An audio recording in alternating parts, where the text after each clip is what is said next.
अरबों साल पुराने ये पहाड़ अब काटे जाएंगे। जी हाँ, अरावली अब खत्म हो रही है।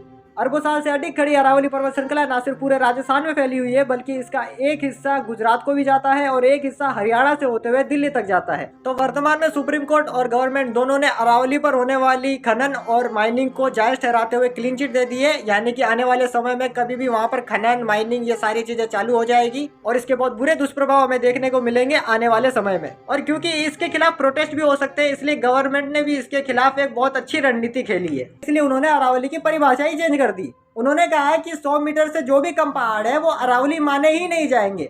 अरावली में माने जाने वाले पहाड़ 100 मीटर या उससे ऊंचाई पर होने चाहिए। तो इस हिसाब से जितना भी अरावली पर्वतमाला का क्षेत्र था 100% का, अब वो सिर्फ 10% रह गया है, क्योंकि इतनी ही पहाड़ियां है जो 100 मीटर से ऊंचाई पर है। बाकी का 90% एरिया पूरी तरह से अरावली के अंडर में नहीं आता, यानी कि अब उनमें माइनिंग होगी, पहाड़ों का कटाव किया जाएगा, पेड़ पौधे उखाड़े जाएंगे और बहुत बुरा एनवायरमेंट चेंज होगा।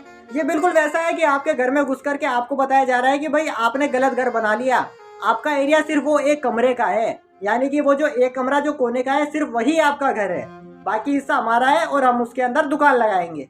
अब क्यों जरूरी है अरावली हिल्स? इसे आप ऐसे जान लीजिए कि बहुत लंबे क्षेत्र में फैलने के कारण से उसमें मौजूद जितने भी पेड़ पौधे हैं वो बहुत बड़ी मात्रा में एयर प्योरिफिकेशन का काम करते हैं, जिसके कारण से हवा शुद्ध हो रही है।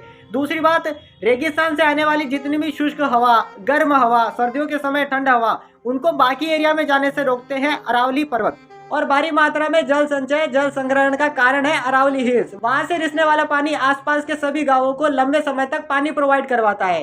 जहाँ पर वायु प्रदूषण के मामले में दिल्ली की पहले ही हालत खराब है, वहाँ पर उसकी और ज्यादा हालत खराब हो जाएगी। अरावली में रहने वाले अनेकों जीवों के आवास छीन लिए जाएंगे, उन्हें दर दर भागना पड़ेगा, दौड़ना पड़ेगा खुद की जान बचाने के लिए।